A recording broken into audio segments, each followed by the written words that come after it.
Hello everybody, and welcome to Ancient Architects. Please subscribe now to get the latest ancient history news and independent research from around the world. Not many people will have heard of this amazing site in Colorado, USA, a site that is the largest cliff dwelling in North America and is known as Cliff Palace. It is thanks to researchers like Dr. Lauren Kilroy Eubank that there is detailed information available on the internet, and in this video I'll be doing my best to present this amazing site and give it the glory it deserves. Cliff Palace was built by a people known as the Ancestral Puebloans, also known as the Anasazi, which means the Ancient Ones. They were native to the Four Corners region of the United States, where the states of Utah, Colorado, New Mexico and Arizona all neatly intersect. Between 1000 and 1200 AD, more than 600 structures were built into cliff faces of the Four Corners region, with Cliff Palace being the largest and one of the latest to be built. It sits within the Mesa Verde National Park, famous for its flat-top mountains that rise from the land, an area that has been home to various Native American cultures for at least 10,000 years. Cliff Palace has 150 rooms, constructed out of natural sandstone, with the addition of wooden beams and mortar made from soil, water and ash, as well as small pieces of stone called chinking, stones that were embedded into the mortar to add strength to the construction. Prior to 1000 AD, settlements and buildings in this region were made from adobe, a type of brick made of clay, sand and straw or sticks. Because these later cliff dwellings are made with stone, and because the cliffs protected them, various objects and even artwork have been preserved inside, and have allowed us to learn a great deal about the Ancestral Puebloans. It is estimated that around 100 to 125 people lived here between 1200 and 1300 AD, and they accessed the site with the aid of retractable wooden ladders. You can visit the palace in the same way today, but if you're afraid of heights, I wouldn't recommend it. Each room in the palace is around 6 foot by 8 foot, and, according to historians, families lived in architectural units organised around Kivas, circular subterranean rooms with a wood beam ceiling held up by 6 support columns made of masonry. These roofs are not there today, so Kivas look like large round pits. Although archaeologists and anthropologists are not sure how they were used and how often, finds indicate they were places of ritual and ceremony. They contained a fire pit, ventilation shaft, and a sipapu, or small hole in the floor, that was thought to have ceremonial purposes. There were 20 kivas found at Cliff Palace, shown here on the diagram. The space around a kiva would have functioned as a small plaza, with connecting rooms fanning out creating housing units. One of these rooms in each family unit contained a hearth and would likely be a communal space. For sleeping, 2 or 3 people are thought to have shared a room.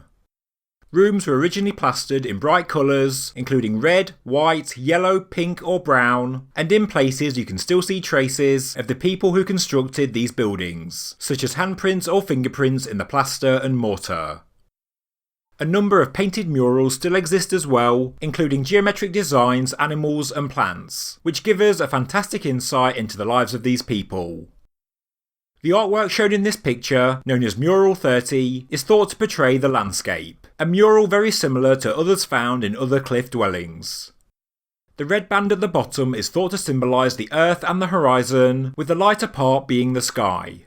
The triangular features may be mountains or pyramidal type structures or mounds, whilst the elements in the sky may refer to clouds, rain or celestial objects. It is of course open to debate and interpretation. The style of the murals is very similar to other petrographs and pictographs that are found on rock faces throughout the region, many of which date back many thousands of years. As well as murals, mugs and other ceramics were also produced and have also been preserved, which in design are very similar to the murals, patterns which are likely to have had cultural significance as opposed to just being decorative. Around the circular kivas, there were also smaller rooms clearly for storage, and sometimes there was only a small opening to squeeze your arm through to take out what you needed. At Cliff Palace, there is also a tower, and although some think that this was a lookout, archaeologists are still uncertain of its function. The Ancestral Puebloans occupied the Mesa Verde region from around 450 AD to 1300 AD. but their land far exceeded the size of the national park today. They were farmers who cultivated beans, squash and corn. Settlements originally grew around the farms, but by the late 1100s, people moved and lived closer to sources of water, and this is when we see the rise of cliff dwellings. But the people of this region and culture didn't all live in cliff dwellings, and the settlement known as Yellow Jacket Pueblo is the largest known settlement, having an estimated 600 to 1200 rooms in its heyday, being home to at least 700 people. But because of their location, being under a cliff and sheltered from natural weathering, cliff dwellings are certainly the best preserved settlements of this culture. The protection of their specific cliff locations is obviously why they were built there, the cliff being a great defence against the forces of nature, and also offered protection from the sun, and also the extreme cold weather like snow. Some suspect that the cliff setting also had a ceremonial or spiritual significance. So what is the mystery of Cliff Palace as I allude to in the title of this video? Well, every single cliff dwelling, including Cliff Palace, was abandoned around 1300 AD. So much time and effort went into building these intricate settlements, and for Cliff Palace specifically, it was only occupied for less than 100 years. Even today, the experts that have studied these sites in detail still do not have a conclusive answer, but it is thought that people migrated away due to a lack of resources, a drought, violence, or all of the above. From analysing tree ring data and other sources, we know there was a shortage of water in the region from 1276 to 1299 AD, which would have led to a shortage of food, which may have led to confrontations and violence between clans and families. What is clear is that the cliff dwellings were abandoned and were not reoccupied in the 700 years that followed. Cliff Palace is an incredibly well-preserved ancient ghost town and a fantastic site of indigenous archaeology in North America.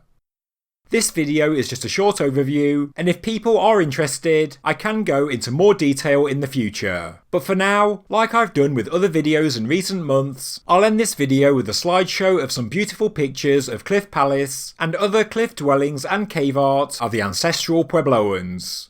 Thank you very much for watching, and please comment your thoughts below.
Thank you very much for watching this episode of Ancient Architects. If you enjoyed the video, please subscribe to the channel, please like the video and please leave a comment below. Thank you very much.